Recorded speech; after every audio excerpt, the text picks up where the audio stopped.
has a podcast which is very, very good. Listen to Mike's podcast, you definitely should. Learn things you didn't know about your favorite TV show. Well, film really. Like, there's a director's cut of The Little Shop of Horrors. I didn't actually know that. And it was the only version I'd ever seen on TV years ago. Anyway, listen to Mike's podcast or I'll kick in your door. Swing it wide open and knock you on the floor. Never seen what, you've never seen what, you've never seen what, you've never seen what, well, now you have. Hello and welcome to a new episode of You've Never Seen What, a podcast where I, Michael Moran, watch a film that I've never seen before based on the recommendation of my guest. This week's guest is Mike Drucker, an Emmy-nominated comedy writer, stand-up and producer who's written for Full Frontal with Samantha Bee, The Tonight Show with Jimmy Fallon, Bill Nye Saves the World, and Adam's Ruins Everything, and also began his comedy career interning on a little show called Saturday Night Live. He has also written for sites including The Onion and McSweeney's and has worked on multiple games during his time localizing and writing for Nintendo. I first came across Mike's work on IGN's Up at Noon talk show hosted by Greg Miller about, how long ago was that now? About 12, 13 years ago? Yeah, like 12, 13 years, yeah. And I've just finished reading, or should I say listening to the audiobook of his autobiography of his life in video games called Good Game, No Rematch, which was released, I think, a year ago today. Yeah, a year ago today, actually. A year ago today. I forgot about that. You were the first time this is the first time I've realized that. Yeah, so I was like, when I was looking up when it came out, I was like, sure, it's April 1st. So that's crazy. Yeah. And Mike, you appearing on this show isn't an April Fool's Day joke. I was glad when you joined the call because it could have been like a really cruel joke. Yes, I'll organise this. I'll schedule it for April 1st and then he won't be able to come in. Right. I think that's just rudeness. That's not even a joke. That's just rudeness. Well, I think most April Fool's Day jokes are just either complete misinformation or rude. I think so. Yeah, especially these days in the age of the internet. So, Mike, how has your 2026 been so far, if you don't mind me asking? Yeah, I mean, outside of the way, things are a little troubling in the local area of the place I live in. Yes. But outside of that, it's not been too bad. You know, I've been lucky to work on a few things that I'm currently not allowed to talk about, but they're cool that I'm not allowed to talk. Whenever someone says that, it always sounds cool. So that's been fun. And I did the Dice Awards with Greg Miller and Stella Chung. And I also just did the Children's Emmys, which was the exact opposite of the Dice Awards. So it's been fun. It's been fun. How? You've done the Dice Awards a few years now, haven't you? I think like 8 years now. Yeah. Yeah, because I always like, when I see the little clips, I'm always like, that one sounds like a Mike Drucker joke. You can kind of tell. Yeah, 2026 has been a crazy start to the year, and I realized, starting a podcast in this oversaturated market when I've been fighting vocal issues, bad time to start a podcast. But then also my first two guests were American, and it was in January, and I'm like, oh, how's everything going? And they're like, yay, it's brilliant. And I don't think the year's going to get any better, to be honest. Apart from things that you can't talk about, which sounds very exciting and intriguing, media consumption wise, what have you been enjoying recently? I have been playing a lot of Pokopia, the Pokemon Minecraft-y type game. I'm playing a ton of that. I just started Dragon Quest, the Dragon Quest 7 remakes that they released last year, which has been very adorable. And Slay the Spire 2. It's Slay the Spire 2 is just like, I mean, it's like Slay the Spire 1, but more so. And it's just so addictive. And it's such a good, like, I've got 15 minutes before I need to leave the house, or I've got a call coming up where you can be like, all right, I can play a little bit and put it away. So that's actually eaten up dozens of hours. So Pokopia is something I've been playing as well. Or as I've noticed, a lot of British friends that I know have been calling it Pokopia for some reason, which is just odd. Maybe there's I could be wrong. No, it's Pokopia because it's like utopia. That makes sense. But maybe there's something wrong with the word utopia in this country because they also renamed Zootopia to Zootropolis over here, the Disney movie. So I don't know. Does utopia have like a different sort of like connotation, like the word ninja does between America and Britain? I did not know ninja had a different connotation. That's why I thought they were always called like the teenage mutant, like, isn't it a different name in Britain? It did when it first came out. It was called the Teenage Mutant Hero Turtles. Right. The reason for that, as far as I'm aware, is that there was a bit of moral panic about violence in kids' TV. Oh, that makes sense. I always thought and ninja was supposedly more of a violent, oh, we got swords, we're fighting kind of word. Right. Yeah, That makes sense. That makes sense. I mean, it doesn't, but it makes more sense, I guess, than ninja meaning. It's not a funny situation. Well, I mean, look, our culture, our countries have a couple words where in one country it's very bad to say, in another it's not as bad to say. Yes, I mean, I will say that you definitely wouldn't get the C word on terrestrial TV in America, whereas you get it quite frequently here. Yeah. And actually, one of the funny things that's happened the last the last couple of weeks, one thing that I've noticed in terms of cultural differences is the UK has just launched its own version of Saturday Night Live. And a lot of people in this country are they don't like to be excited for things and are very downtrodden about the idea of, we've already got the American one and we don't like that anyway, so why are we doing a British one? Just going mad. But one of the most best sketches in the first episode, in my mind, a very funny comedy actor called George Fouracres is pretending to be William Shakespeare, specifically from the film Hamlet, and he's trying to get his... it's always great when people recount comedy sketches. But there's a reason. There's a reason for this. It's fine. There's a reason for this, though. That he says he's trying to get Agnes, or Anne Hathaway, his wife, to notice his earring, and she's not noticing it. He's like, "I've been to London, I've come back with an earring," and because she's not noticing, he just goes, "I've got a cunty little earring," and I'm like, "Yeah, that kind of does set it apart from the American version of SNL. You wouldn't get away with a line like that." Yeah. But yeah, sorry, Pokopia. I've been playing and really enjoying that. Have you played Omega Force's other games, Dragon Quest Builders or anything like that? I've played a little bit. I own both of the Dragon Quest Builders games. And what's weird is I put a couple hours into each and I sort of bounced off early because I'm not usually a Minecraft guy. Like I was actually like early on in like the early beta before it even exploded playing it. And I really liked it, but I don't think it ever grabbed me the way it grabbed a lot of people where they'd spend like hundreds of hours building things. Like I'd be like, I dug a hole. Goodbye. And for some reason, Pokopia, I think just because it has like this very sad story layered on top of it and my familiarity with Pokemon has like made me engage the gameplay cycle a lot better this time around. Yeah, I think I tried the first Dragon Quest Builders on the Vita of all places, of all platforms, and I was like, yeah, this is cool, but right. I just bounced off it quickly. I think it was one of those games that was like a $5 in a sale, or and you could, exactly. It's just like either a coffee or a video game. But one of the things I appreciated even with my brief time with it was, yes, it was very evocative of Minecraft, but it kind of had a bit of a dangling carrot for you to keep going, whereas Minecraft is the ultimate sandbox. Right. And that's something I've been really enjoying in Pokopia so far is, I want to get this Slowpoke to yawn. I want to make him really tired. There's a reason for... And to be honest, I feel similar with how Animal Crossing it is as well, whereas Animal Crossing, I've always more liked the idea of than actually playing it. Especially the real-time nature of, I want to keep playing and now I've got to wait till tomorrow. Whereas this is a bit more of a guided experience, I think. Yeah, I agree with that.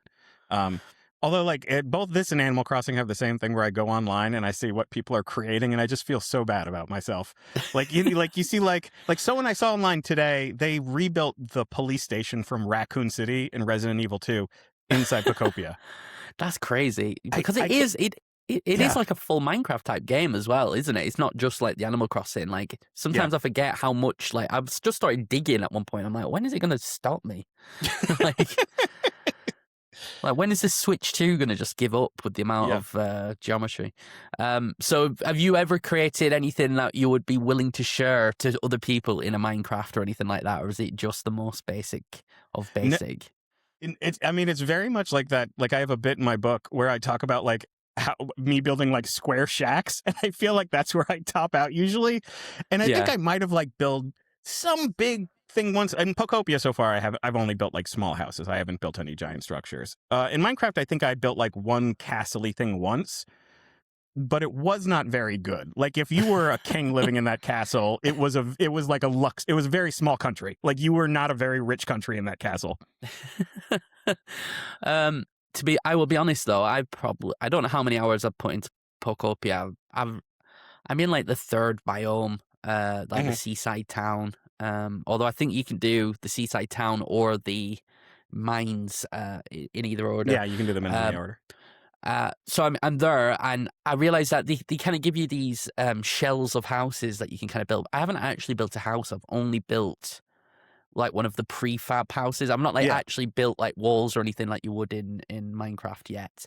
I'm kind of waiting till I unlock more of the Pokemon abilities to make it a little bit easier to navigate and to, not having to bash bricks like one square at a time. I was listening to the Giant Bombcast the other day, and Jan Ochoa mentioned that he doesn't like how the electricity poles work, so he made an underground electricity system for that seaside town because you could just bury the pole. I didn't even know that. Over. Yeah, so like it is very open as a game. So Slay the Spire 2 then, card games aren't my thing, so you're gonna have to sell me on this because I think after I got into Balatro, I tried Slay the Spire 1 and I was a bit like, oof, I'm not sure how to get into this. I feel like there's something that needs to click that just isn't clicking for me. And that's fair. I think for me, one, Slay the Spire is another game that I was like playing in early access, and so I think it was one of the early deck building games. Not the first deck building game by any means, and especially not like, at all. Like I already had board games where you had a deck builder. But I think that was the first video game where it really clicked with me, where it almost felt like a contained Magic the Gathering type experience, which I've always liked about deck builders. I think, my problem with Magic the Gathering and a lot of collectible card games is the collectible part, where it's like I kind of want to buy the whole thing at once and then rebuild the deck each time. I don't want to like keep buying decks. And so it really made me feel like I was playing sort of like a great deck builder, and every little battle is very short, so it's like, you can do one really quick. And like I said, it's the perfect, I've got 10 minutes and there's literally nothing I can do before I have to leave my apartment, but I don't want to leave my apartment early. It's like the perfect game for that. And so, for me, it's just a very addictive, simple gameplay cycle. And I get why it doesn't always click with people, because it is kind of empty calories in a lot of ways, if that makes sense. Like it's, the lore is interesting, but the lore takes a while to unlock, and it's not so interesting that you're obsessed with it. It's, it's kind of, to me, it's almost like playing Tetris. It's something I can blank out to. Yeah, that's fair. I definitely do want to give the original game another try. But yeah, I think it's just, I'm waiting for that just like I said, that click where everything just kind of falls into place. Because I'm a bit like, okay, I've beaten this person. I kind of understand how I beat them, but like I think having like a deck of cards in front of me, not a deck. Well, yeah, a deck. It is a deck. Sorry, a deck of cards in front of me. I'm a bit like I don't know. I think like my mind doesn't work that way. So whenever there's like a card game element to games, I'm always a bit like, oh. And I think that's why Bladtro was quite interesting, because it is just poker, but repurposed in a different form. And even then, I wasn't particularly good at it. I did manage to beat the highest, the round 8 or whatever it is, in at least one run. But that took me quite a while, I'm not going to lie. What was the other game, sorry, that you said you've been playing recently, Mike? Dragon Quest VII. I've just started Dragon Quest VII Reimagined, which is the second remake of Dragon Quest VII, because they also remade it for the 3DS before that. And I'd play Dragon... Back when it came out in the US on the PlayStation 1, it was Dragon Warrior because of all the IP rights issues. But Dragon Warrior 7, I played a little bit. Dragon Quest 7 on the 3DS, I played a little bit. And I bounced off both of them. I think Reimagined is catching me a little bit more. I don't know if it's because it has an adorable little art style or my patience for it has evolved over time. They've also streamlined it a lot. Like Dragon Quest 7 on the PS1 is such a long, complicated game that you really need to dig into to enjoy, that I think this version feels, like an abridged novel that they give you as a kid, and it's like, we don't think you can read all of War of the Worlds, so here's like a 50-page version of War of the Worlds. Yeah. I was going to ask, is that a franchise that you've said you played it on the PS1, but earlier entries like on the NES or anything like that, were you playing Dragon Warrior back in the day? I was trying to think, I'm sure it was mentioned like a throwaway line at one point in the book. But yeah, you see, though, it's a franchise that I've always been curious about, and I'd probably own I probably have to hand here. You can't see, but I've got this messy room is filled with games. No, it's cool though. It's all cool stuff. I have loads of games just within arm's reach, and I'm pretty sure I have like 3 or 4 3DS games of Dragon Quest. I think I've got Dragon Quest 8 on the PS2 here. Yep. As well, but I've never actually committed to playing any of them apart from maybe about an hour of Dragon Quest 11 Definitive Edition on the Switch. So it's like a franchise that I keep thinking I'm going to get into one day because I do like Final Fantasy. And you know, it is one in the canon of JRPGs. It's like Dragon Quest and Final Fantasy are like the two godfathers. So I do want to, and I thought 7 might be a good way because I've heard some criticism that they've sanded off too many rough edges. And I'm kind of thinking, I want that. I want something that was not going to kick my ass, basically, or have to grind for hours and hours. And you don't like, and it is much more streamlined, and like the difficulty is adjustable in a way where it's like if you just like you're like I want to sail through a story, I don't want to think about grinding. You can do that, which I always appreciate. Like there are certain games where I just want the story. I don't want like. Look, Baldur's Gate 3, after playing it on normal mode for a while, I was like, I just want a story here. I want to talk to people and like make decisions. And I don't want this to be a tactics game. So I always love that just because I love the ability to switch the difficulty. Whereas again, the original 7 was painfully grind heavy. To the extent to almost being not fun anymore. Yeah. I mean, even when 7 came out, it came out in the West around the same time, I think, as Final Fantasy X did on the PS2. Yeah. So it felt like an old-fashioned, almost artifact, even back in 2001 or whenever it was. So yeah, it makes sense for them to modernize it and sand off some of those rough edges. I'm thinking it would be a very good Steam Deck or Switch game as well, to just as you're falling asleep, just grind out a little bit more. It is, and that's like I've heard people say this before, and I don't think it's not true. That it's almost like it is very much like a slower experience by design, and therefore, like, you know, if you're used to like the excitement of a Final Fantasy game where like, you know, camera angles are swooping in and things are going nuts, it's a little less exciting. Whereas if you treat it sort of like a storybook you read every night, it's more engaging. That's what I've heard. Yeah. I am conscious for the listeners who come in, well, the handful of listeners who come in for this as a film podcast, that we're getting very games heavy, but I can't not, I can't not talk about games with you, Mike. I mean, your autobiography is written through the lens of the games that you've played, which I think is an amazing idea that I'm surprised I haven't really seen being done before. But yeah, I guess the kind of people who warrant having an autobiography are generally more like not game people, unless it's like someone in the industry. Right. So I get why it's not been done before in that way. But I found it a really interesting take of, you know, what the things that people have done it with music, for example, and that's this is valid a medium as music, of course. So I'm going to stay on games a little bit longer if you're okay with that. I wanted to know my recent obsession in games has been getting more back into retro games again, but specifically modern hardware that plays retro games. So the Analog 3D I got recently. I got that. The AYN Thor I got recently. I want to get that. It is really cool. I also got the AYN, or I don't know if it's AYN or Iron. I've heard it both ways, but the Iron Odin 3 as well, which is basically like having a smaller version of the Steam Deck with like a beautiful 6-inch 1080p OLED screen. It's like how this is like the kind of thing that if you had shown it to more than anything else, these two things, if you'd shown them to me like when I was 10, I'd be like, nah, come on, that's not what the future's going to be like. So you want an A1 Thor, but do you miss when you play retro games? I know in your book you talk about your home arcade that you built during the pandemic, using like miniature arcade machines that you had accrued over the years.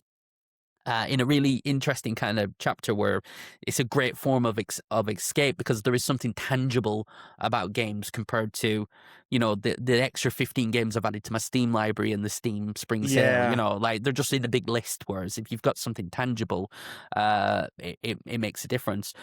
How do you I guess how do you revisit retro games and play retro games, and if so, how do you generally do it? Usually, usually I use like emulator systems. I also use a lot of, I'll use flash cartridges, you know, especially if a lot. I still have a lot of my retro games. I have a lot of my NES games, SNES games, but they're in bins in a closet that I would have to like lift out a bunch of stuff and dig in and like find Wayne Gretzky's 3D hockey or something. And so usually I'm emulating, but like I definitely know what you mean. Like sometimes it feels, it's a little too easy to be like, okay, I just played 15 minutes of Pokemon Red. I'm going to jump out and do, Kirby. I played this for 15 minutes. I'm going to open a new file. Whereas, when you had one cartridge, you were like, I'll just focus on this for now. That said, whenever I tell myself I'm going to start buying more and more digital, which I've been trying to do, I sometimes end up playing less of those games because they're not immediately available on the screen. And I'm like, I don't want to switch out this Switch cartridge right now. So it's weird. It's like I love the convenience of having everything digitally, but it also takes away a little bit of the focus you have to have if you like have that friction of being like, I don't feel like switching this cartridge. Yeah, definitely. And for me, a weird thing is as well, I started getting much more into real hardware the last couple of years because I kind of wanted to rebuy some stuff that I had as a kid, and as an adult with a bit more disposable income, you can do. Yeah. So like I lost my N64 at some point. So this is like one I bought off eBay, like for like 60 quid or something. That Exactly. happened to have the expansion cart in it as well. So I was very happy about that. But like I'm thinking, if I wanted to play an N64 game right now, would I hook that up on my analog 3D up, or would I actually just load up an emulator? I'm not sure. Right. The other side of things is one of the people that I've talked to a lot since becoming more into retro kind of dangled the carrot of retro achievements in front of me. So it's like, this is an excuse to play some of these old games and get more meaningless trophies like you get on PlayStation and Xbox, which I absolutely love the concept of all them. I think in some ways they've ruined video games for me. There's like games I've only played because of the trophies that you can get in them. And I'm a bit like, well, what am I doing? Like, it's sort of an existential crisis about playing games because of trophies. Yeah, I weirdly go back and forth on trophies because, you really get that pleasure center hit when you get one. But there's also part of me that's like, when I'm playing like a game that has like the most serious cutscene and like some character just died and you're like, oh my God, the story just changed. And it's like, bloop, completed chapter 7. You're kind of like, okay, well, this kills the mood a little bit.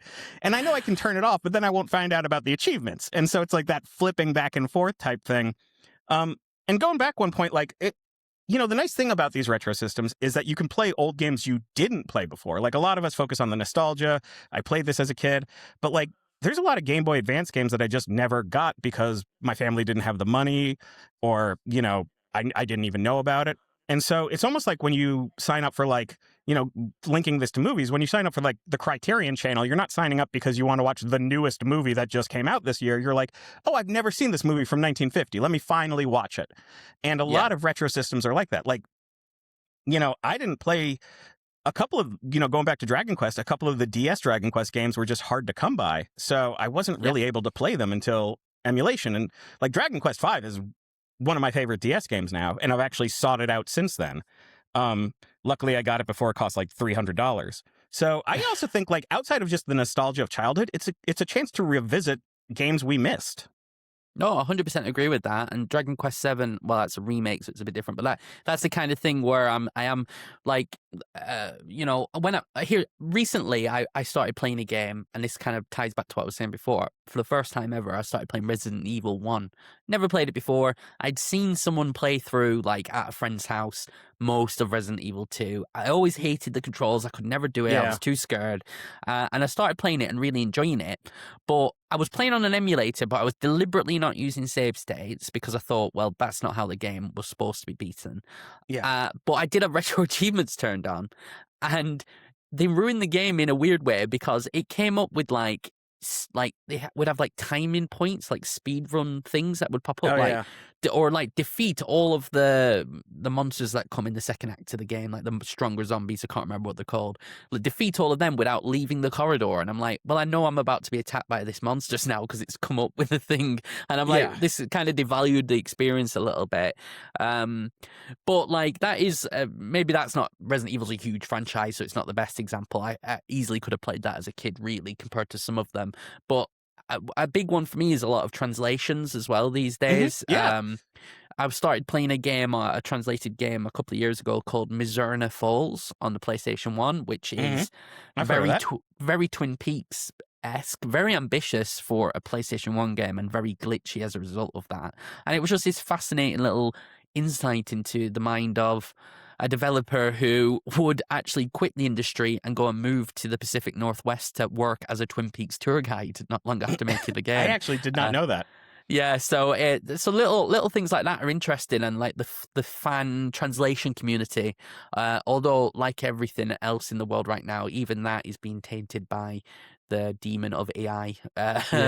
Just like we can't buy graphics cards or memory anymore for our computers, now even the fan translation community are having internal like civil wars over machine translation, because we're not allowed to have nice things.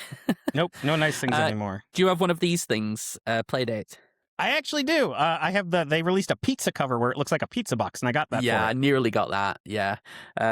This is another thing where I remember when this was announced, I heard criticisms on podcasts and stuff like, why would anyone want this? It's black and white.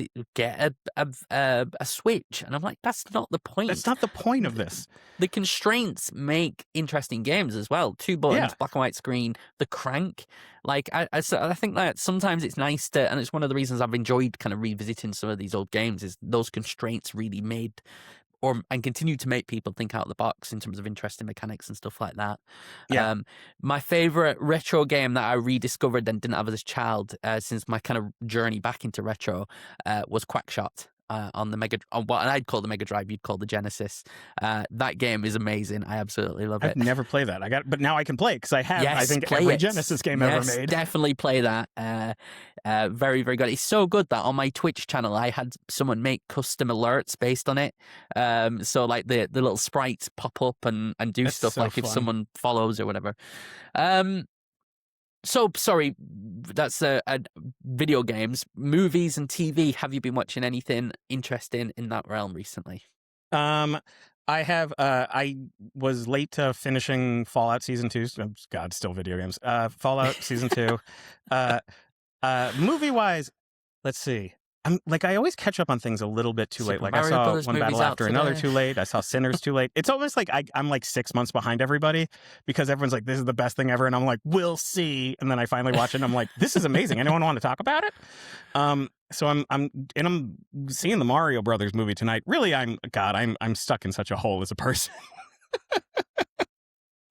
I was thinking, yeah, it's out today, isn't it? Or yeah. Yeah. But to be honest, it's not a bad time of year to revisit a lot of the hits from last year because of award season as well. Like the Oscars was a couple of weeks ago. I watched that, really enjoyed it as much as you can because it is a bit of a slog. But I do like Conan as a host, and I thought in general, very good people won awards. There wasn't like any like, oh, why did that win? Like you sometimes get. But yeah, Sinners, One Battle After Another, are probably 2 of the best films of last year in my opinion. So they were good ones to watch.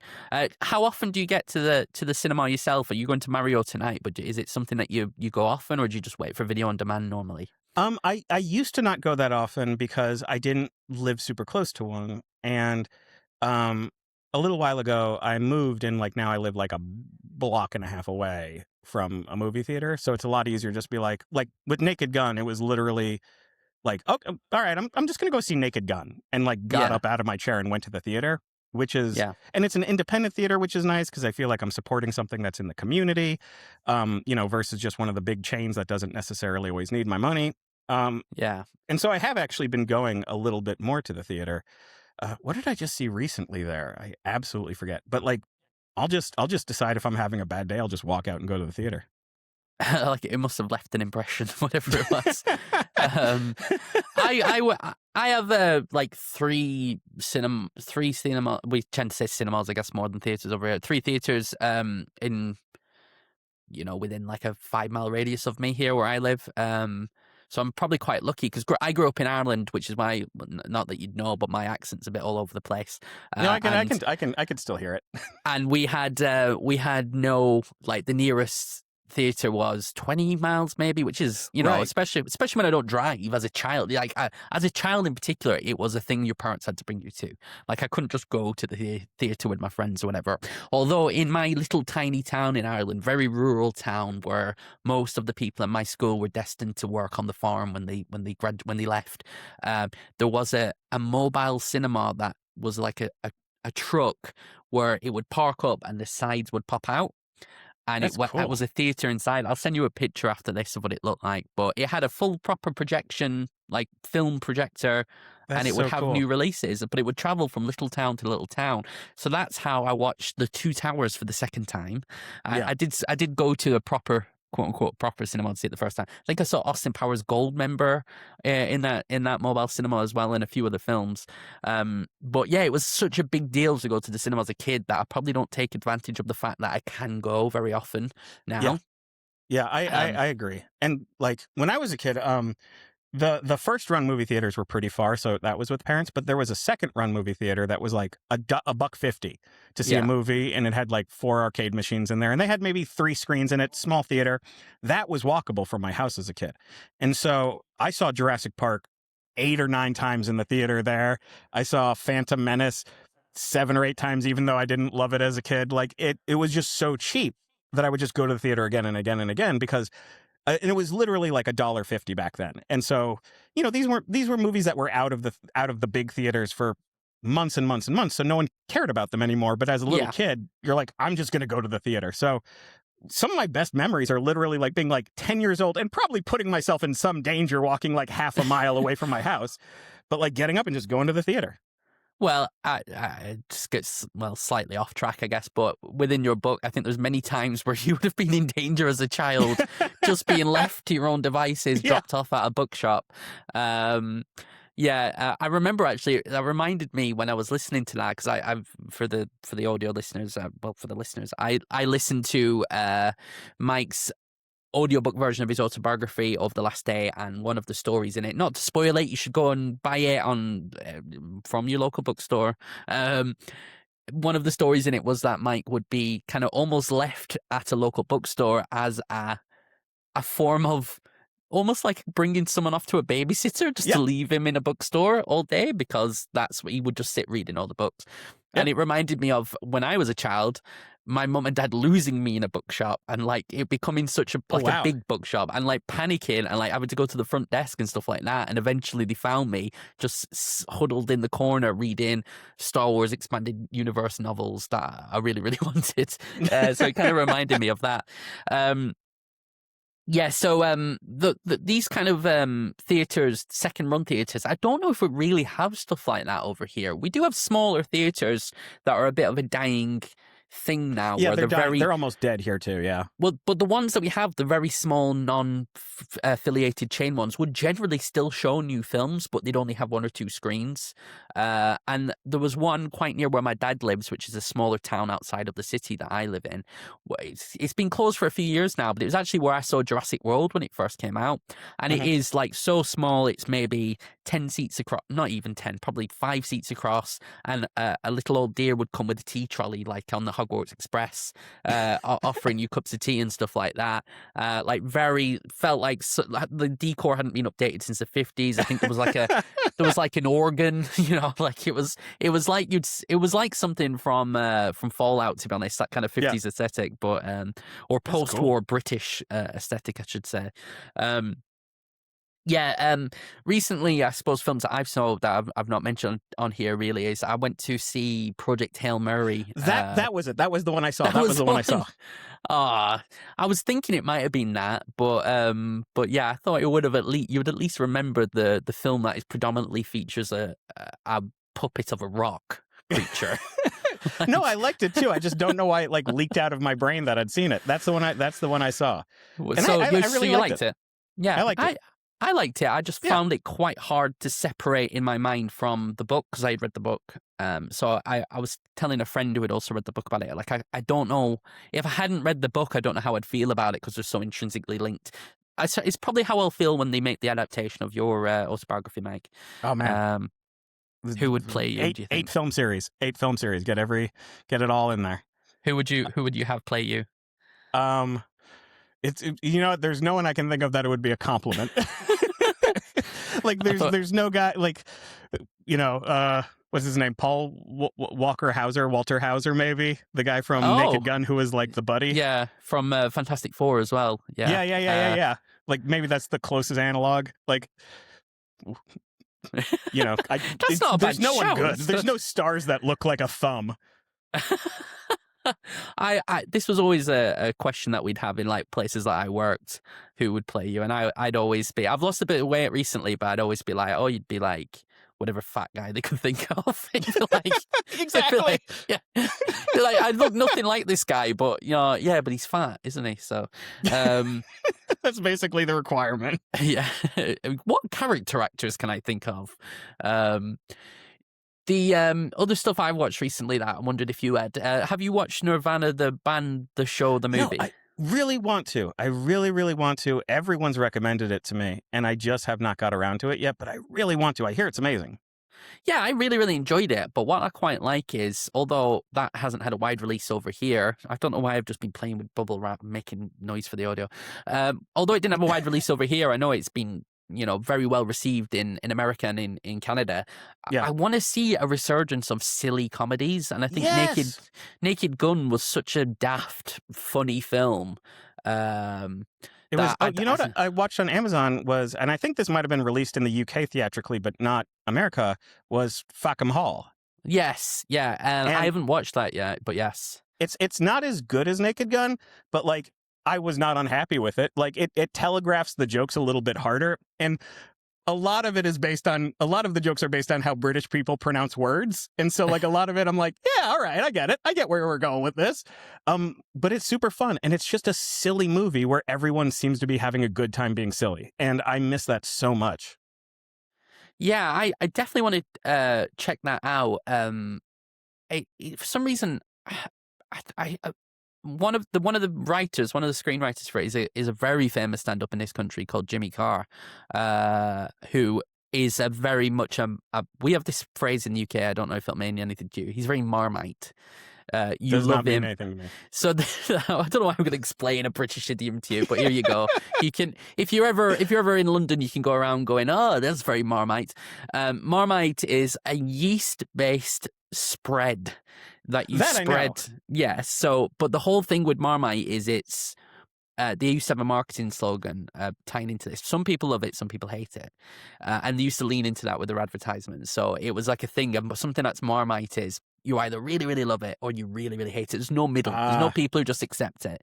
And I think Jimmy Carr's a bit like that, where he definitely winds certain people up. But then other people, he's the funniest person you've ever seen. And he's a very talented stand-up, don't get me wrong. But I know that just personality-wise, he winds some people up. No, and I think we have a couple of his specials in the U.S. I haven't seen a lot of them, but like he's not hyper famous in the U.S., but I think he's like recognizable as a famous British comedian in the U.S. Yeah, he's been on some Comedy Central roasts and stuff exactly, like that. Exactly. Yeah, I'm kind of liking, you're in the world of comedy. I'm kind of liking seeing some of our comedians not become big over there, but have appearances on late night talk shows and stuff like that. People like James Acaster, who I absolutely love. I'm seeing him pop up on shows from here and there, and I'm like, what the hell's James Acaster doing on, like, I don't know, he was on, like, I'm sure he was on, like, Letterman at one point. Like, he was on, like, random shows, and I'm like, how have they discovered him? Like, he used to play in my town. Like, it's that, it just blows my mind. But he's deserved. He's very, very, very funny. So I'm kind of liking that. And I think one of the things that seems to be bringing a lot of these British comics to attention in America is Taskmaster. Is that a show that you've watched? I've only watched a couple episodes of it because I keep getting in the middle of every time I get into the middle of a season, I'm like, I need to watch this from the beginning and then don't. I watched, I'm friends with Kumail, so I watched a little bit of that. Just drop that name in there. It's fine. Thanks, Mike. I don't know how to talk about things. No, it's brilliant. I watched a little bit of that. That is one of those shows that I know is amazing. That and Traitors, I know I'm supposed to be watching because they're supposed to be amazing. And you know what one of my problems is? I have this reflexive thing where if everyone's like, you must watch this, you must play this. It's not that I'm suspicious of it, but I'm like, now it feels like homework. Now I gotta. And so I like delay it and play or watch something completely stupid. I have been like that with Succession. I've never watched Succession. Everyone tells me, why haven't you watched it? Why aren't you watching Succession? And I'm like, I didn't seek it out. Like, and now that you're telling me it's good, should I go and do it? Is it something I have to put on a list and do? Like you said, homework's a good example. But yeah, I get that. I think that that show's success has been really interesting to see. It spread to Jason Mantzoukas and Camille coming onto the show. He's like absolutely it's crazy. huge here. It's huge here. Yeah. Yeah. So I'm really interested to see how that series with Camille goes on. And I love how he explains it as like his agents were like, what you're going to lose money doing this? Like, it's not a good decision to make, but it's like, no, you want to do the show, which speaks to the quality of the show, I guess.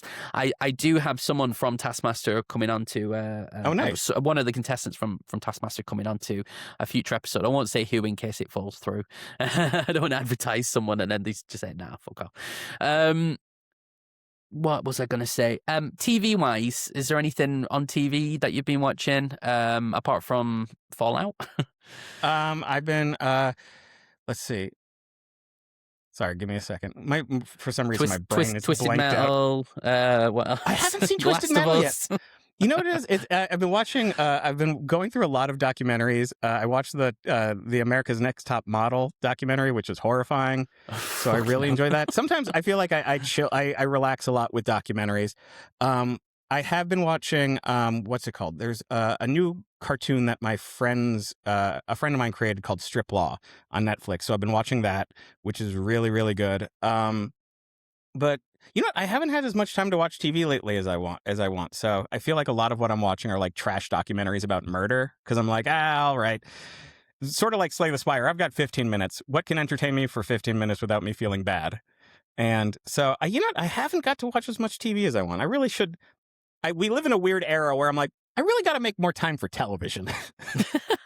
Well, television in the last 10, 15 years has become like, in some ways, like more important than film in terms of like these are like the prominent media of our time.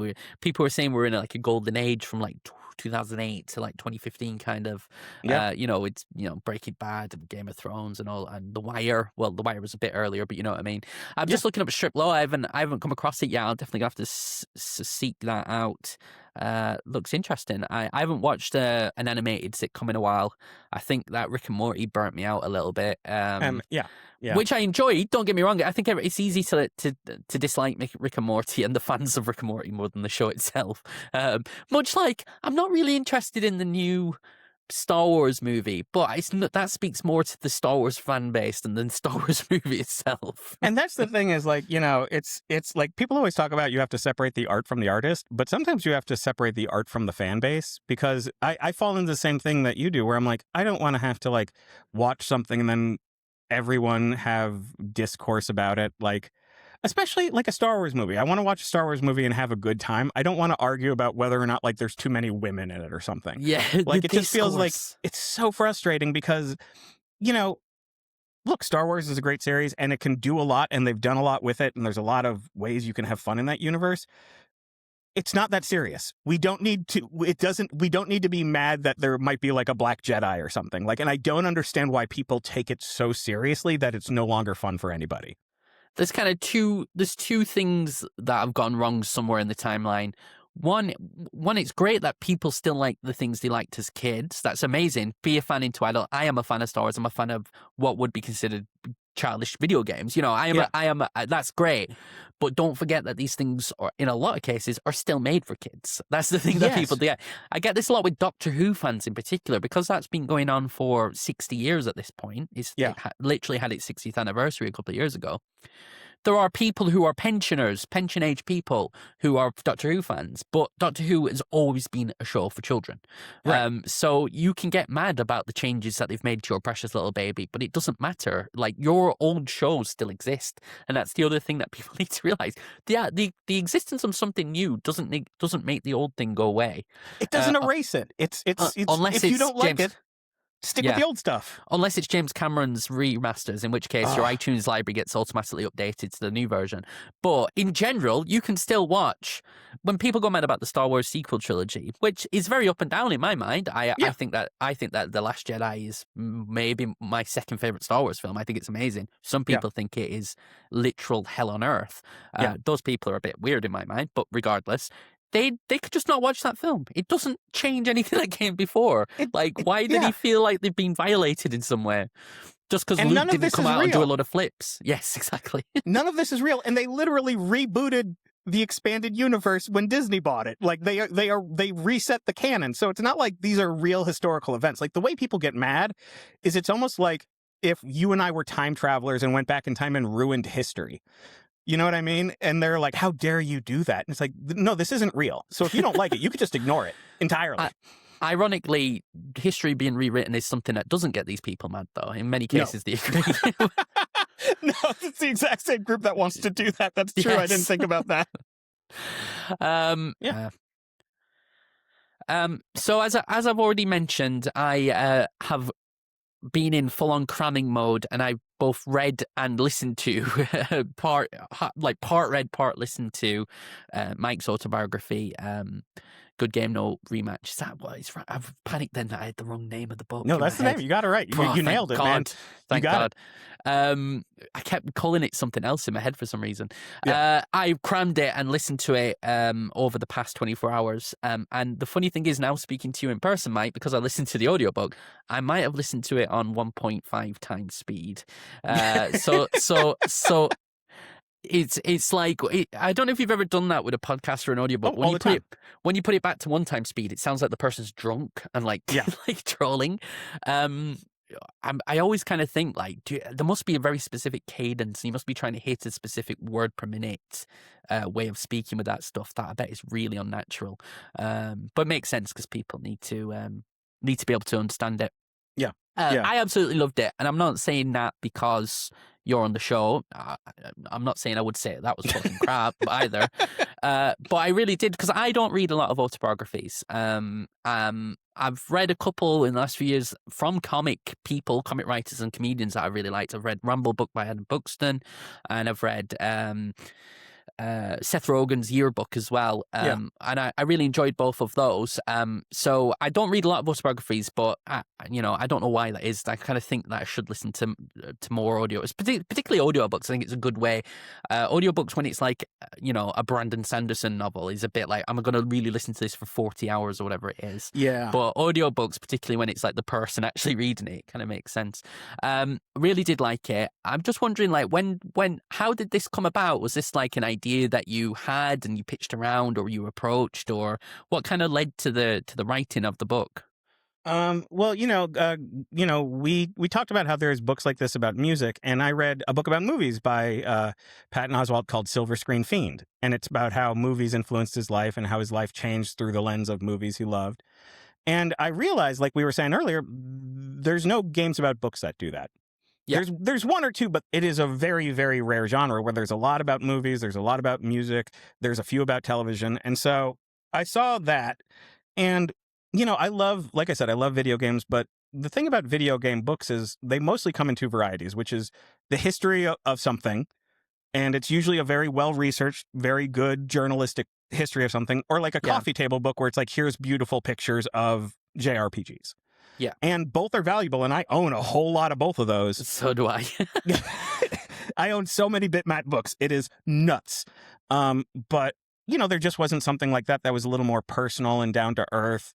And so, I just put together a pitch, and I asked my TV agent if I could meet with one of the book agents at the company, and he liked the pitch, and lucky enough, someone bought it. HarperCollins bought it. Yeah. So you had the idea first just based on other similar things, not similar in the games, but like that kind of method of viewing your life through a specific medium. Right. Because thinking about it, like, especially your age, I think you're five-ish years older than me, Mike. We grew up, we were the first generation that really, really grew up with video games being such a big part of our lives. Obviously, like, people older than us did as well to a certain extent, but like we had it from birth. We had these stuff put in front of us, and it was the talk of the playground at school. And you know, for me, being a few years younger, like Pokemon cards were banned in my school in Ireland. It's the devil. You can't have Pokemon cards. Magic cards. That's our age differences. Magic cards when they first came out were banned in my school. Yeah, I remember the grief over people trading. The thing is, in my school, it wasn't even the trading card game. It was like these tops Pokemon cards that just had like art on them. They weren't used in a game. Yeah, it was a bit like, I think we have you do in America obviously as well, but like stickers is a big thing over here. Football stickers. I think it was like more leaning into that side of things. But yeah, I really enjoyed the book. I loved the way we kept coming back to stuff, and it would get a little bit more autobiographical in later chapters, but then you'd always have that framing device. I particularly like the chapter where you discussed your exploits doing tabletop role-playing games, because one, it was very interesting to see it written out the way like these campaigns coming to life on the page, but also it kind of made me think, I want to play one of these games. Like I was in a similar situation where I know nobody who plays these games, and it's like, what, like I would, you need like a really good games master or dungeon master or whatever it's called, don't you? Just kind of sherpa you through it your first time. And I think it's a lot about, like, I've been lucky in that because I know a lot of comedians and game people. When I say commit to it, I don't mean commit to being there every day. People have kids or families or jobs, but what ruins a tabletop game is when there's one person who's like, this is stupid, or like I pulled down my pants, and you're like, okay, I get it, but like you don't have to, do a silly Shakespearean voice or something. You can just do a character, but like when you have a group of people who are all committed to the bit, perfect. I will say, actually, I'm saying that I didn't. I played one of these kind of games literally once, and I can't remember the name of it.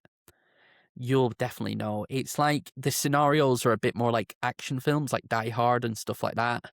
I mean, there's a few like that. Not like GURPS or something. I can't remember, but I definitely felt that kind of nervousness of, I'm, like trying to say stuff and be in character, but really struggling with it a little bit. So I've probably been that guy, to be honest. In the one time I did try, I think that maybe that was a few years ago though, and I'm a bit more open and free with that kind of thing now. The other thing I wanted to say is, also it's just fascinating, the story of how you had your dream job and left it, and then you had that was a mistake. another, but then also like almost like another dream job which you then left. Yeah, it's like, I found it like just a really interesting story of like, how you've kind of, I was gonna say stumbled, but that's the wrong word, because there's a reason that you got these roles and very talented and was able to prove yourself. But there was almost like this kind of like right place, right time thing that was really interesting and really chaotic as it was unfolding, that I really, really enjoyed. I have a very like Forrest Gump career where I just happen to. Yeah, just like I'm near Elvis when he's dancing. I'm like, look at me now. There's like videos of you in like a Chinese fish market in 2019, playing on your Game Boy or something. Yeah, like the modern take on Forrest Gump, the kind of stuff where he's then, make Trump bend over when that bullet whizzes past his ear. But yeah, that's why I just wanted to say I really, really enjoyed the book, and I would implore anyone to check it out. If you like video games, if you like comedy, and the coming together of those two things, I thought it was very good. Thank you. Also, that the chapter that formed the title of the book made me infuriated, the turning off of a console right as the most triumphant matter would happen. And I also wanted to say as well, the book has got some very poignant moments as well, particularly towards the end, that I obviously won't say anything about what happens or bring that up, but it's a very good book in all forms. Thank you. So I really, really enjoyed it. And also, while you were talking before, I did find one of my Bitmap books on the shelf. I have that. I love that book. I love that book. I've not got that many. Are you aware of Hollow Press books, by the way? Hollow Press? I might be. They are an Italian company, and they create fake, and one of the things they have is fake video game guides. So this is a not real video game that they have a guide for. And I assume Sorry, go on. Oh, it's basically a coffee table book, but it's almost like if there was a guide for a Dark Souls game that was never made, and they're incredible. How have you not already been contracted to write one of those? It's usually made by the artists, so it's usually the visual artist is also the writer on these, and it's this tiny Italian company. So learn how to draw then, Mike, and then you can make one. No, because that is like the kind of thing I would have very much have imagined you doing is a video game guide for a fake video game. In fact, you should have thrown some fake games in. Well, you kind of did, actually. I was going to say you should have thrown some fake games into you. But yeah, I've got a Lost in Colt handheld history there. I've got that one. Yeah. I've got the Wipeout one here as well, the graphic archives. Oh, I need to get that. I have not seen that. Yeah, this is a really nice one. That's a beautiful book. Who's that by? Is that? I think it was the same people. I think it was read-only memory books originally, but this is like a reprint from Thames and Hudson. That's beautiful. So they've done Thames and Hudson have done reprints recently of the Mega Drive archives as well, or the Genesis archives, and Matt Leone's Final Fantasy VII oral history book as well. They did a reprint of that. So yeah, I know that they are reprinting some of them, but there's loads of different variants of this. There's like 20 different variants of the cover. Wow. But they're all special editions. This is just the bog standard one. But yeah, really nice books. I do love them. Never read them. I just flick through them. Yeah, exactly. No. You just flip through them. That's what you're supposed to do. I've got one downstairs which I love, which is Read Only Memories Dreamcast archive books, and it's got like schematics of the Dreamcast, and it just feels luxurious, and like it's got like a fabricy cover. It's just amazing. But it's space. That's the problem with all this stuff. This room is a box room. You can't tell on here. I mean, if I was to point my camera, most of this room is taken up by a 28-inch Sony Trinitron CRT TV. That is very cool. Which is about 3 foot deep and must weigh about 50 kilo. And it fell on me. It fell on me from up there recently. I put it up there temporarily as I was moving stuff around, and it fell on my head. Are you okay? I kind of caught it. No, I mean, that's why I started this podcast. Definitely not okay. You have got two Virtual Boys. This is the fake Switch one. I have the fake Switch one. You can't see it. If I moved my camera, you'd see all those little arcade machines we mentioned. But I have my fake Switch one right there, too. Yeah, but you've got two real ones as well, haven't you? Yeah, but they don't work that well, and I don't want to pay to get them repaired because now I have the Switch one. A friend of mine who did the first episode of this podcast, a Twitch streamer who goes by Pass the Plunger, he has a real one, but he's got like the lens issue. But also what I wanted to ask you just on the physical versus digital side of things is he collects laser discs, and a few of the people I know who are kind of more retro enthusiasts collect VHS. Is that something that you've ever dipped your toes into, or are you straight up digital for films? I have a ton of DVDs. I have a ton of Blu-rays, and a few years ago, now when you're in like I'm in the Writers Guild of America, so I used to get sent a lot of DVDs of movies that were still in the theaters, sort of towards the end of the year, and then you were the hero of Christmas because you'd bring home like 10 screeners that were still in the theater. They've now moved that to digital, so like there's actually like you'll see like for your consideration apps there you have to have a special code for. But I have a ton of those still, so I have a ton of movies. I also, one of my first writing gigs was reviewing DVDs for IGN. And so I have like just a ton of random DVDs. I don't have a lot of VHS tapes. I think simply because of space reasons, in New York City, I have like a relatively big apartment for New York. Yeah. But it's hard to store videotapes. But I have two heavy falling apart binders full of disc-based movies. I bet it's an interesting thing to keep. There's those kind of screeners and review copies as well. I've got a few review copies of games from when I've done a little bit of games review back in the day. I've written for a couple of magazines, and I've got like the white discs that you used to get for PlayStation 3 and stuff like that. Yeah, I kind of like they're not worth anything, and they're crap games. I think I reviewed Zumba for the Kinect at one point, and that one actually came in a real plastic box, but it looks like a pirated copy. It's like it's not the real artwork. It's like being printed and photocopied.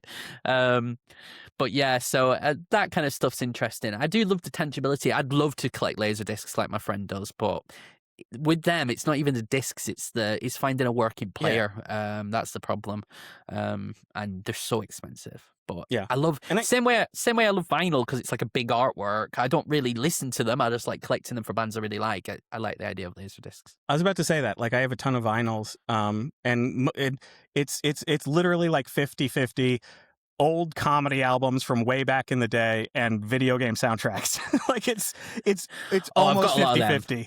I've got a lot of them. I've got Luminous. This is just becoming, let's recount what we've bought. What have we wasted our money on? This is our whole, this is why I don't own my house. Why can't we ever retire? Why will we never retire? Yes, exactly.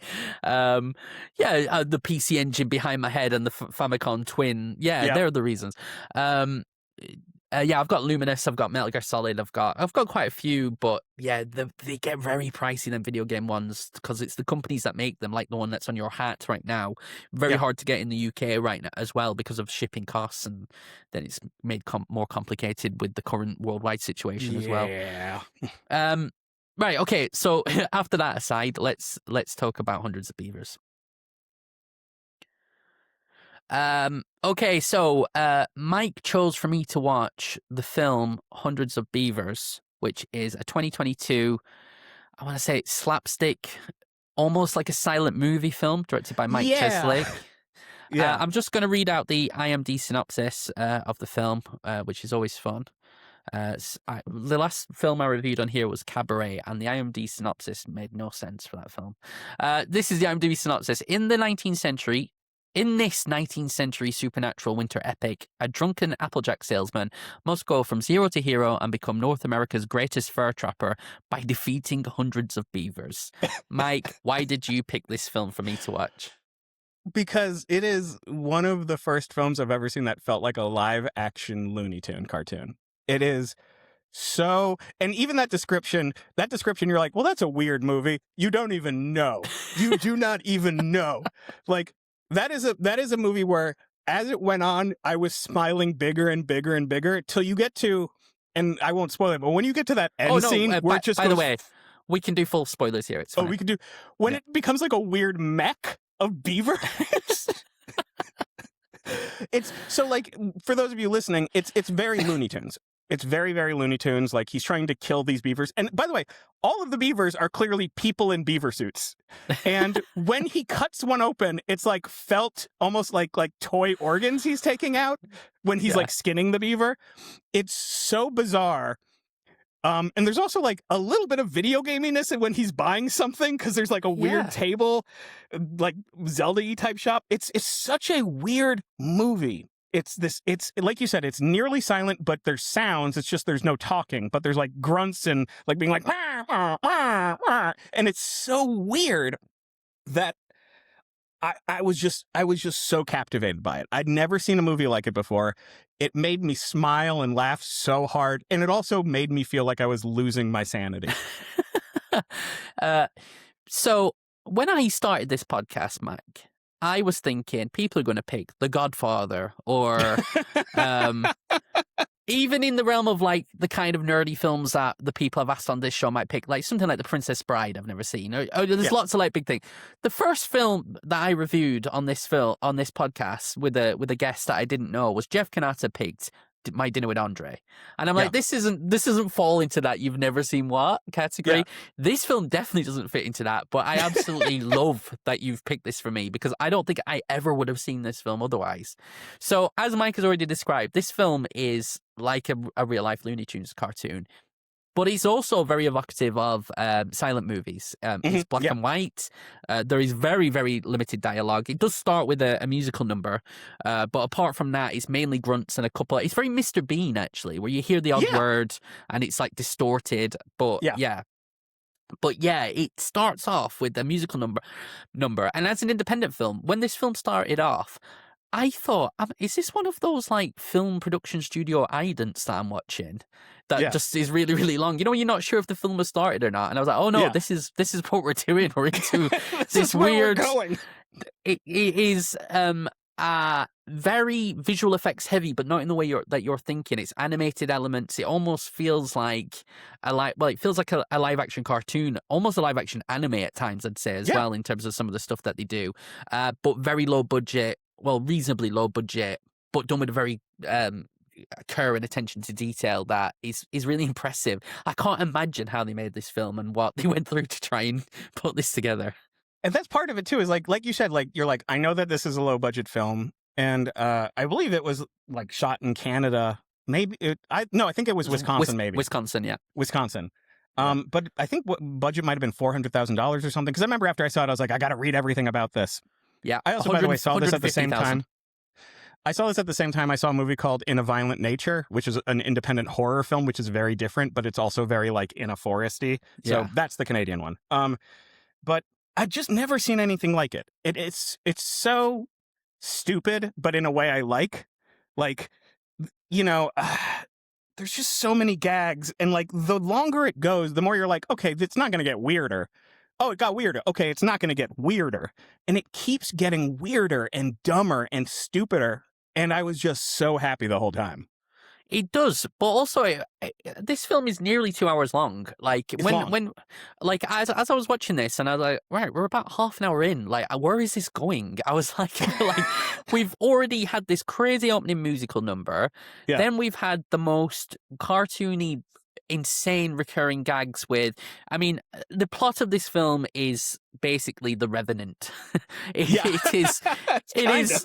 It is if Leonardo DiCaprio, instead of trying to save his son from Tom, I can't remember what happens in the Revenant. Instead of trying to save his son from Tom Hardy, he's just trying to survive whilst trying to find food by trying to capture rabbits and beavers, whilst also trying to woo a love interest who is like a what would you say? She's like a fur like a fur trader type. Yeah, makes things out of fur. But and goes through the most cartoon violence and horrible things happening to him, but not graphic in the same way The Revenant is. There's no bear in this, for a start, at least. Right. But like the first like 10 minutes or so, I'm like, what I've just watched is like an extended Monty Python Terry Gilliam animation, but come to life. That's what it felt like. It's that kind of things are moving in weird ways. There's a recurring gag very early in the film that I laughed out loud at, where he would pull on a branch of this tree and all the snow would fall onto him and kind of bury him. But then when he comes out of the snow, he comes up like a drill bit with all the snow on his head. But like that happens multiple times. It's like there's this weird rules to this world that is very cartoon, but almost more bizarre than like a Looney Tunes cartoon. There is one incredible, just out of a Looney Tunes, literally out of Looney Tunes, or probably more like Roadrunner, I guess, where he thinks he's met his girlfriend, well, his potential girlfriend and her father, but it's actually a cardboard cutout that has been placed as a trap by the beavers. Like the beavers, by the way, as Mike said, they are people in beaver costumes, but it's like football mascots. They're like very over the top, big human-sized things. They're not like all the animals in this are humans dressed as animals. There's no or they're puppets or animated. There's no real animals in this. And when they're dead, by the way, there's like big cartoon X's over their eyes. Yes, and in fact, for most of the film, our main character, who I think is, I can't even remember the character's name. It's not the kind of film where you need to know the character's names. Yeah. His name is Gene Kayak, which sounds like an Arrested Development character, played by Raylan Hughes, who I think also co-wrote it with Mike Cheslake. He wears like a raccoon hat, like for most of the film, but that has the big cartoon X's on it as well, so you know it's not a live raccoon on his head. So good. But yeah, the kind of weird consistency with stuff like that, like you mentioned, there is a scene where they're dissecting one of these beavers, and it is filled with fluff like a teddy bear, but also there are lungs and stuff like that, and the character's like visibly feeling sick watching it happen, but it's like a big furry heart and like right. intestines. It's almost like a toy you'd buy a child, like a stuffed animal heart. Yes, yeah. The other side of this as well is that there are a few real people in the world, as I've already mentioned. There's a love interest who's like a fur. I think there is a name for the role that she is. She's called in the credits the Furrier, which sounds like a terrible superhero. There is her father is like a merchant, and one of the things you alluded to, Mike, was the fact that the merchant, the menu of his stall is very video gamey, both in terms of like a video game UI, but also the kind of sequence of things that you need. Like you need 1 coin to get a knife, and you need 3 beavers to get snowshoe, whatever it might be. There is a very video game progression, and there is about the second act of this film is basically a roguelike. It is almost like a video game movie, because after being kind of looked after by this master fur trapper for a while in the film, who eventually gets killed by some wolves, we see a prolonged scene of the lead character finding different locations, putting them on a map, working out how the master fur trapper's traps worked, working out the path between each one.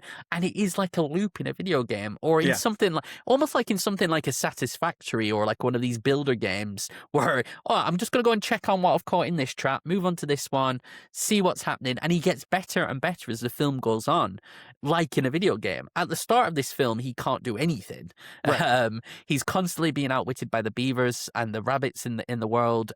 He's losing his claws. He's getting badly hurt. He can't catch a fish. He's getting bitten by. He passes out by trying to catch fish by making all of his fingers bleed in order to get them. Yeah. As an aside, I would buy, if they ever sold one of the stuffed fish that they have in this film that look like teddies, I'd buy one of them and put them on my shelf and crap behind me. And then if anyone realized what it was, I'd be like, oh, we've just become best friends. Cheers. So it is very, very video gamey. But as the film progresses, it becomes like a side scroller. It becomes like a total video game. Yeah, it becomes almost all visual effects. We have a very prolonged action sequence, which is actually visually very, for something so low budget and so almost has that kind of put together by hand South Park feel. It keeps you enticed and excited, where Gene, the main character, infiltrates the Beaver's Dam, which is a series of waterways and pipes and very complex structure. And I thought that whole sequence was amazing, to be honest. It's so much fun, yeah. And I think also, like you mentioned the physicality of it, and it really does physical comedy well. And we don't get a lot of physical comedies anymore. Like, we don't get a lot of like slapstick comedy where the main character is getting hit in the face by a tree branch, or like, forgetting gravity exists. Like, we don't get as many live action slapsticks anymore. And so to have something like that, and the physicality is so good, and the fight scenes are good, and like the gags work because everyone knows how to move. It's choreographed well, which is a weird thing to say about a black and white comedy where a man hunts beavers. But like, you can tell that they really put a lot of thought into the physicality of everything. I think that when we were saying before about video games being more creative through having limitations, I see that here as well, because when you're talking about the choreographing things, like, there's no fix it in post. It was, I really, really want to know how many beaver costumes they had for this film, because they would have had several. But we see literally the title of the film, hundreds of beavers on screen. But even when we see like 6 beavers, I'm like, did they have 6 people there? No, they've kind of filmed stuff, composited it. They've done stuff in such a clever way that makes the film more interesting, because they've come. They've not just CGI'd it. They've not just like we can fix that in post. And in the same way that the best. Sorry, go on, Mike. Oh no! I was just going to say, and like you said, when you see visual effects in the end. The visual effects, the movie's almost like, we all know these are visual effects. We all know that we're watching like a cartoony scene here. Like, it's not trying to cover up anything. Yeah. Well, but sometimes it's still super impressive, because there is like a scene early on, for example, where the main character climbs a tree. And so when he climbs onto the tree and wraps his legs around it, they're moving an image of him in After Effects or something up the tree, like animating him, literally animating the main character. And sometimes the character is clearly animated, not active. But there is a very dark sequence later in the film where they're being hunted by wolves, where him and the fur trapper are climbing up a tree, and they film it in such an interesting, dramatic and dark way that's kind of unlike what we've seen before. Like, tonally almost shifts. And it does a good job of like, they're being hunted by a load of men in wolf costumes now, but at the same time, it was really well done. And I was actually even thinking, how did they do that? I bet they just had a tree on its side, and then they're filming it from the side, looking sideways, so it looks like that. Like Batman 1966 when they're climbing up the side of the building, and it's clearly just the camera sideways. But it works so well because you can kind of see the craft in it. Yeah. Yeah, which, I'm not one of these people that goes, oh, everything's CGI, because there is a lot of craft, and good CGI is amazing still. But there is this tendency to try and just fix everything with CGI these days in films. And seeing this that has a bit more of an artisanal touch, let's say, to be a bit wanky about it, I really appreciated. I really, really liked. And like, I think something that helps with comedies like this is it's good to see the seams. It's kind of nice, like to see that obviously this is a film that someone made. Like seeing the artifice makes it funnier. Like if this was a literal cartoon where a man was hunting cartoon beavers, it would not work. Yeah, it would be a little too weird. It wouldn't make as much sense. Like it really feels like the fact that it is low budget and the fact that it's put together the way it is, and knowing that as you're watching it, makes it even funnier. Yeah, I agree. I really, really enjoyed the film. And as Mike already mentioned as well, the kind of climax of the film involves... Well, it involves a court case. Yeah. It's very complicated. It involves a court case where the main character is well, in the beaver world, you're given representation. That's good to know. He has a very crap and depressed lawyer. We also discovered that the beavers are planning a trip to space as astronauts. Yep. We also discover that they think that he's been experimenting on the beavers. Yeah. Because of the weird ways that some of them have ended up dying through all the traps. Yeah. And I kind of almost wanted to see more of this beaver civilization and how it was expanded. It was like fascinating. But ultimately, he frees himself. Very good action scene, where that kind of rough edges are shown again, where a beaver will get thrown into a wall, but it's clearly just an empty costume with some weights in it, and then there's the text, not even a Texas switch, just a cut where it is now a man getting up, and it is very evocative of that kind of old fashioned silent era of filmmaking. Yeah. But in terms of when we were talking about before about the insides of the beavers, there's a great bit where he skins one of the beavers alive and rips out its skeleton, which is a human skeleton because they are men in suits. Yes, I forgot about that gag. But anyway, all of these beavers eventually start chasing him and become the Voltron of beavers. They all join up together like a beaver mech. Which again is where, yes, we're now in the CGI territory or clever use of CGI. Yeah. But it works so well. And again, because the consistently inconsistent rules of this world, the physics of this world, kind of come back into play with, swinging around a rocket and wind and all sorts of stuff. And we end up with a relatively happy end. Well, no, a happy ending, where we also get a payoff for one of the recurring gags as well, where the merchant keeps spitting tobacco and missing the bucket. But even the payoff to that gag was done in a slightly different way, where he spits the tobacco into the main character's mouth first. It's just the most random film in the world, but very enjoyable. And for a silent movie that is like an hour and 45 minutes long, that is as crazy as it sounds from us talking about it. It held my attention. It was really, really interesting. It really does sound like we're lying that and just made up a movie on the spot, but this is a real film, everybody.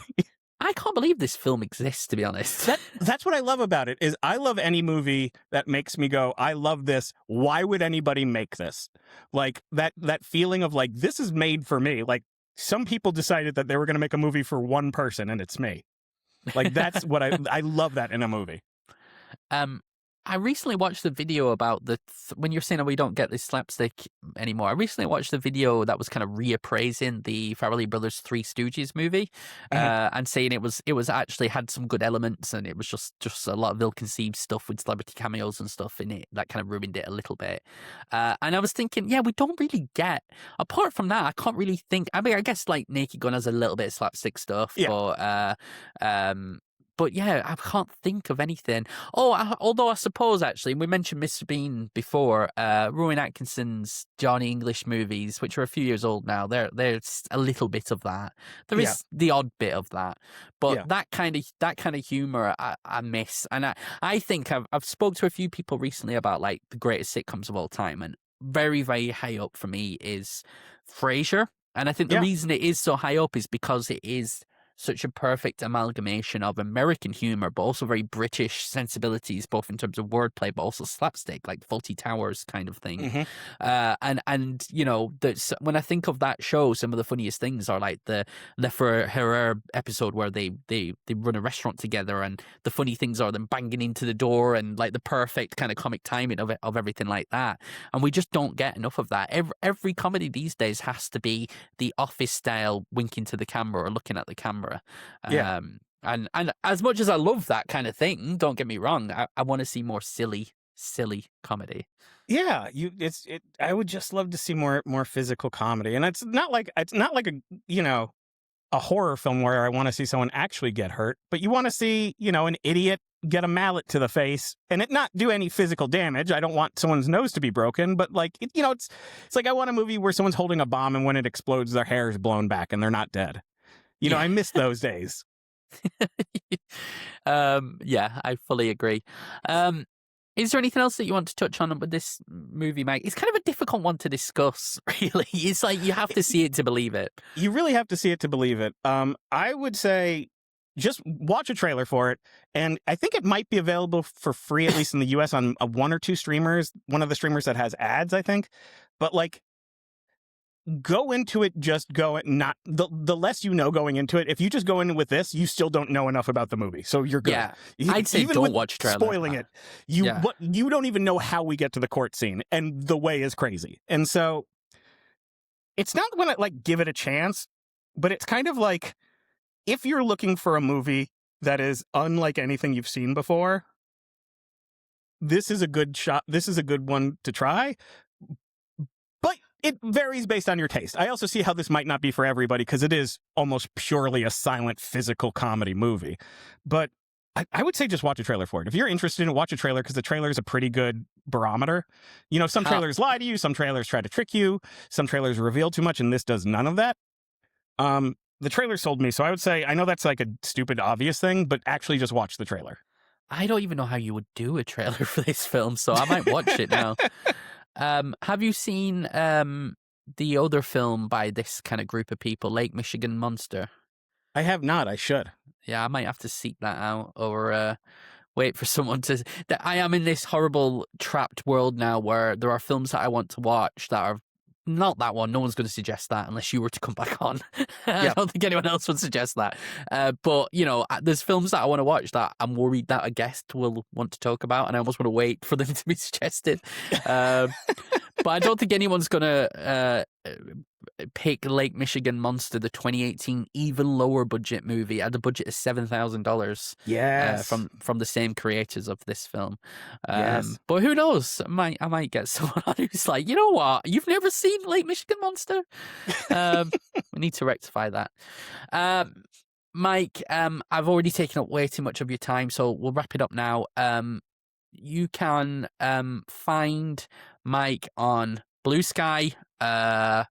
You can find his book at all major book retailers. I listen to it on Audible, and I've got a physical copy on its way from an independent book retailer as well, to add to my shelf of video game books. Is there anything that you want to plug, or where else can people find your stuff, Mike? You can find me on most social media places, either under Mike Drucker, MikeDrucker, or Mike Drucker is dead if the previous was already taken. So like on Instagram, I'm Mike Drucker is dead. And yeah, Good Game No Rematch. The stuff I have that's coming isn't coming for a little while. So I'd say Good Game No Rematch is the thing I can recommend right now. I'm so intrigued. Mike, thanks so much for coming on the show. It's been really great talking to you. And we'll leave it there. Cheers, everyone. Thank you. Bye. Bye.